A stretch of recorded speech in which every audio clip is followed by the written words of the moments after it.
Over 1 year ago, Valve has asked for community and content for Man vs. Machine. MvM has not received any major updates since 2013. While it may seem like they simply moved on to focus on the main game, MvM wasn't always like that. It was a project that, to the developers who made it, was one of the most ambitious game modes that took 4 years to make before it got released. Yes, I do mean most ambitious. This was a game mode being worked on since 2009 and I can show you. So let me show you the history of MvM, Valve's passion project for TF2.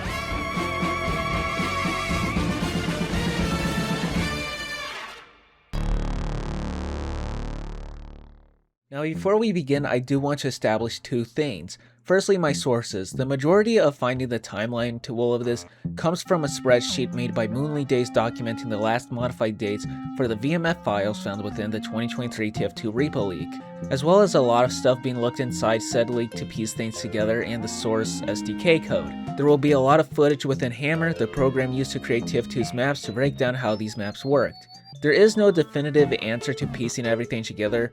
Secondly, MvM was not just another game mode made to monetize money. While it did that, it was genuinely a long-time passion project by the devs who made it. We can technically trace the entire concept of MvM all the way back to 1996 from Quake Team Fortress. March 12th, a post by John Cook mentioned how he intended to release a single-player version of a map called Storm, which would include these player-like bots, specifically the Soldier Bot, a monster entity capable of tracking players and shooting rockets, which would defend this fort. While the map does exist and can be played, the single-player version was never released. However, left over in the game code is the Soldier Bot itself, so here's a video recreating that single-player experience mentioned. Quake Fortress always wanted a co-op mode, and later versions would get one where you could play the Quake campaign as the TF classes with others.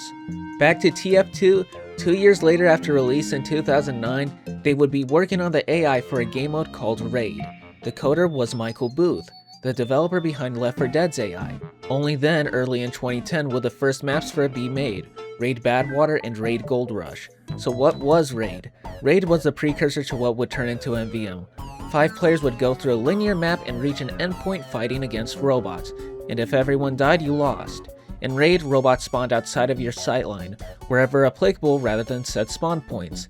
The gameplay loop was capture control points and reach the end, pretty much attack defend but with PvE elements. These two maps would demonstrate the usual gameplay of Raid. Even Gold Rush's first red spawn was replaced with this building, which is pretty neat. These maps also contained extra rooms and side flanks for the sole purpose of providing spawn points for the robots. Raid would be left alone for a couple of months map-wise from March until November 12, 2010. Raid Bad Tower, the first map to feature bosses to the game mode.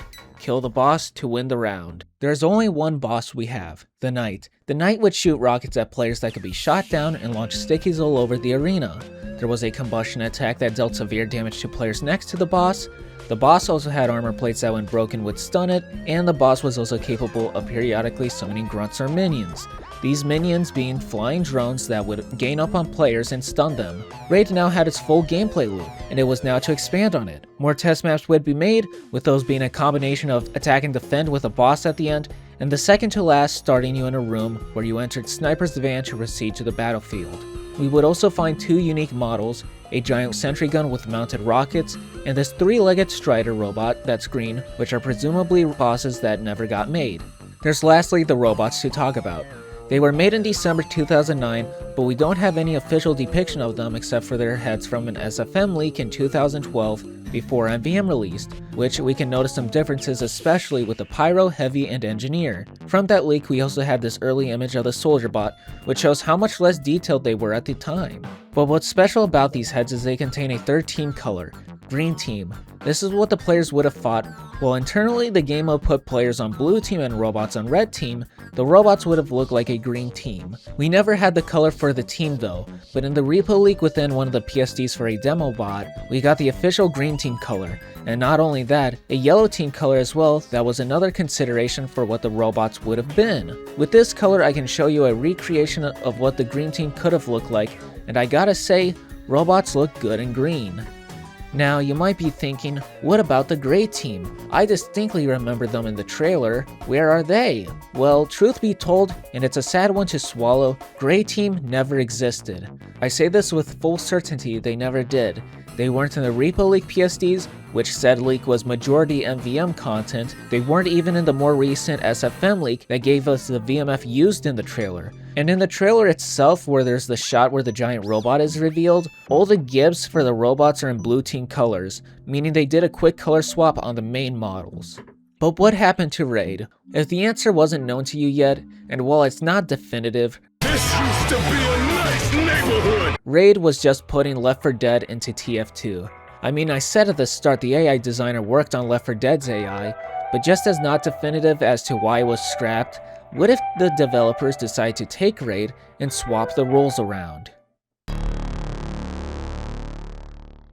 Tower Defense is the prototyping / beta phase of MvM. Tower Defense in specific was still set up using Raid's map logic, so the way to tell Tower Defense maps apart from MvM maps is that player spawns and logics tied to defenders are set to blue team, while robots are still set on red team. Robots also used these entities to spawn instead of using the same entity used for player spawns, which don't work anymore. While these maps are referred to as MvM maps, they were at some point using the TD prefix, but got a massive bulk edit to change their names and swap out the game logic with MvMs. I know this because there's 2 maps around this time I found that are still trying to use the entity that would load Tower Defense's game mode instead of MvMs. Most of what will be covered with Tower Defense and onwards is a plethora of maps. I handpicked the more interesting maps to show off, as going over 40 maps is for its own video. Valve did a lot of experiments with the game mode to create gimmicks and mechanics that would complement the game mode's formula. Firstly, the first TD map dated June 2nd, 2011, 1 month after Raid's last map. The gameplay loop was already established from the start, but this map in particular had a prototype tank all built inside the map itself. A payload cart wagon with the knight on it, with a dispenser with 5000 HP. And here's a clip of it in all of its glory. Tanks in Tower Defense's phase were also designated by the map itself, so every tank was forced to one single stat throughout the whole mission, whereas released MvM was a case-by-case basis within the population file. Moving on, June 13th, MvM Cliffs Outer, a very open map where robots had these doors to the left and right they would blow up for ambushes, and much closer paths to the bomb hatch. July 11th, MvM Oil Derrick. This map references models and instances for TD Oil Derrick pieces, though even with these parts of the map put together, it's extremely butchered and unfinished. Robots would have spawned from 2 giant out-of-bound boxes that would have teleported them to spawn points that would cycle to each one. The spawns would be indicated by a flashing red light where they're coming from. July 21st, MvM Sploosh. Originally a map labeled to be played with 5 players, it got an updated iteration that uses current MvM logic. What's special about this version is a hidden away gimmick of these gates robots had to break down. Robots used to have this map logic entity where they would target assigned entities if told to target them. Demo bots would even have special AI where they deploy sticky launchers to destroy them. This AI function though doesn't work anymore, but these gates were also interacted with a bomb carrier which would blow up the gates. Also July 21st, MvM Warehouse, a map that takes place in a large version of the Warehouse and Thunder Mountain. What makes this map special is a tank variant called the Mini Tank. The Mini Tank was first seen as an entity call in Manhattan sitting at Gate A, leading people to believe it was a scrapped gate tank of some sort. In reality, Manhattan was built off Warehouse. The Mini Tank is quite literally a tank scaled down to 30% of its original size.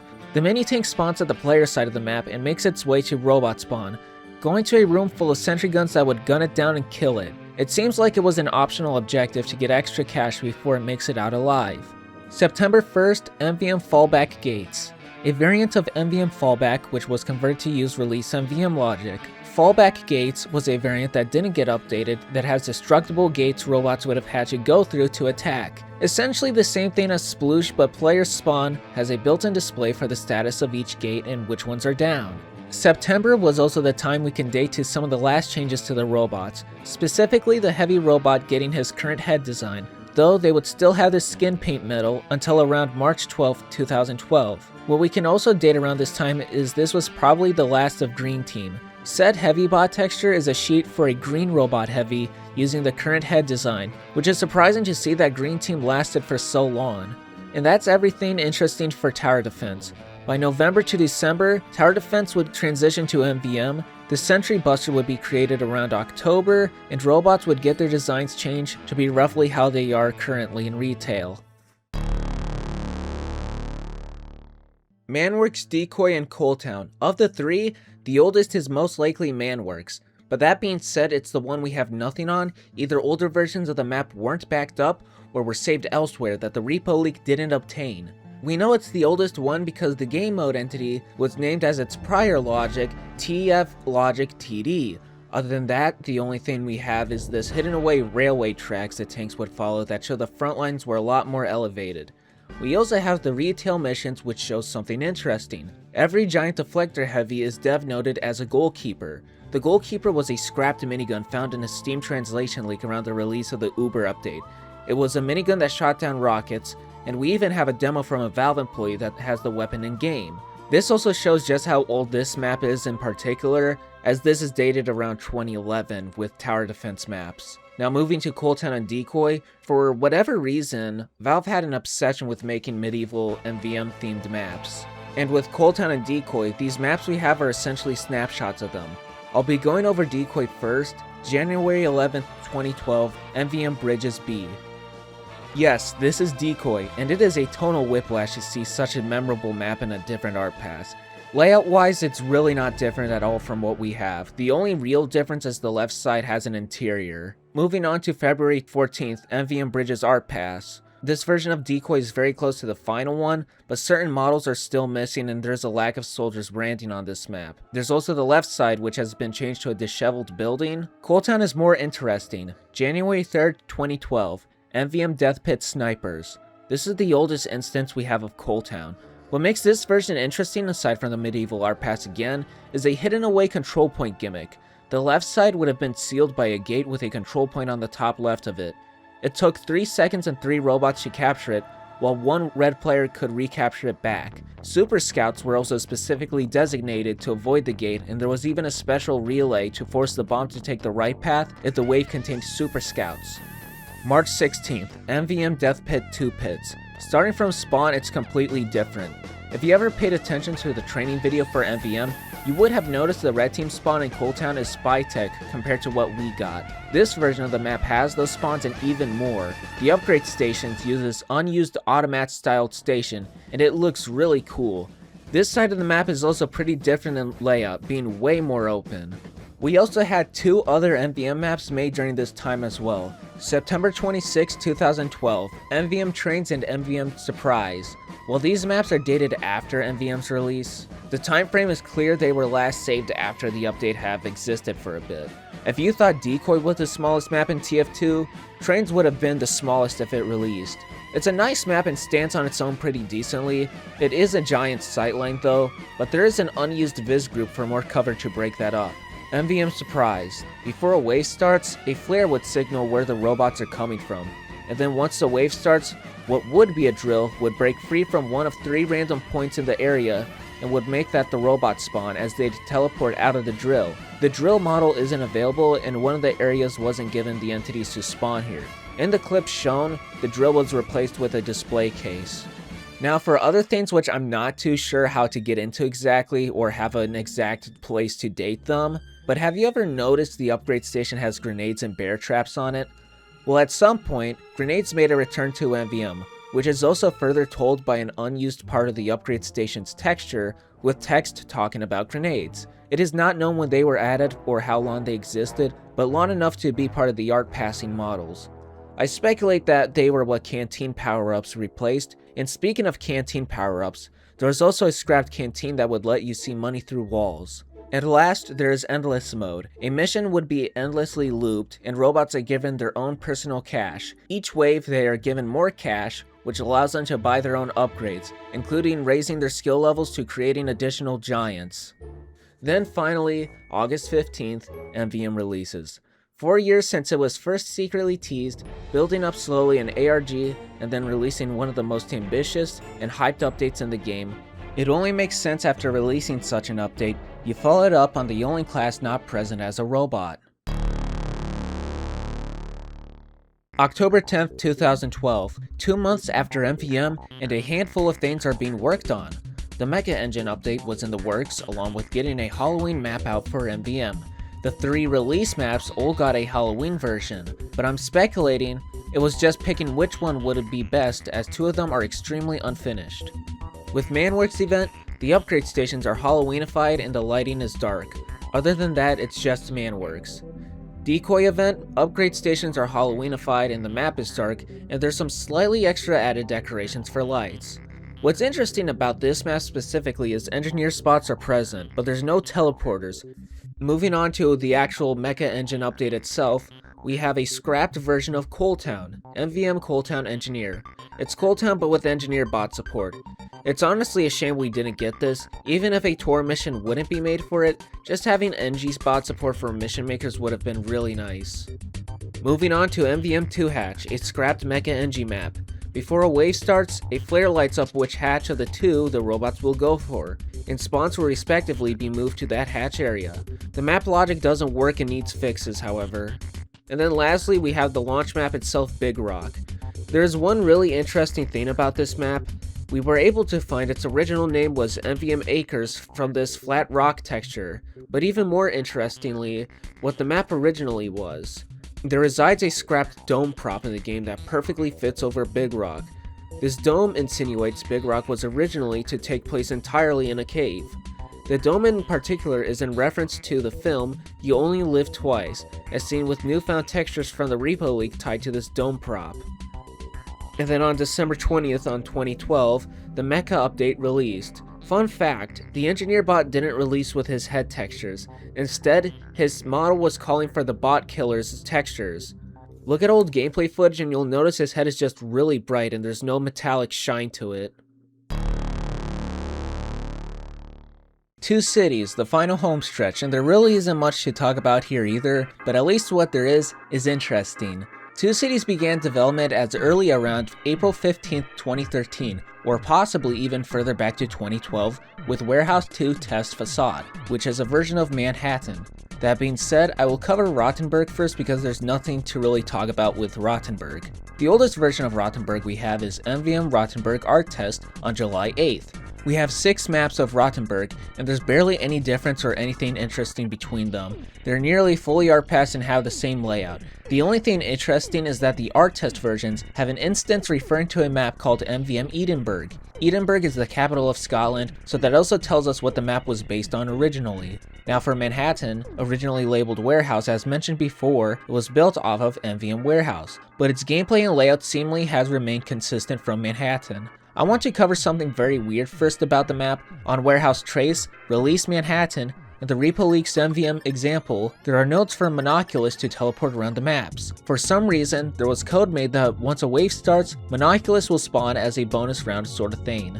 But for the actual content, Warehouse Trace is missing a lot of itself. It just seemingly was butchered, so a lot of this is speculative. Manhattan's Gatebot concept was there from the start, but it was slightly different. Instead of Gatebots, it was bomb bots. Bots with bombs attached to their heads would rush to these gates and blow up on it, chipping away at a health pool until the gate blew up. These bombot icon textures we found also shows that Manhattan goes back to late November of 2012. This map also features the long elusive blimp. The blimp dates to 2013, an entire year after the map has existed. The blimp, as with what there is to see on it, it was just map geometry and didn't get far enough to get its own entity. We do have its models though. The blimp on Warehouse Trace would have shot sticky bombs and grenades. The sticky bombs had a unique model that displayed the blast radius and would insta-kill. The blimp would also attack the gates but would not instantly capture it. And yeah, that is all for Two Cities, and after that we didn't get any more MvM updates. In a way, it's kind of poetic that Two Cities managed to do two things the developers always wanted from MvM. Rottenburg gave the medieval-themed map that has been done many times before, and Manhattan finally brought a really unique gimmick to the mode after so many canned maps tried to do so. Then after all of that, MvM has just gotten hot patches, bug fixes, downgrades, and upgrades. It's frankly sad to think in retrospect how intertwined MvM was to TF2, something worked on for 4 years only to be left alone and abandoned. At least its final update was a strong one, and hey, if we are to get this workshop update, it could lead to a future of more MvM content. Whether or not it will be good, here's to hoping it will be worth the wait.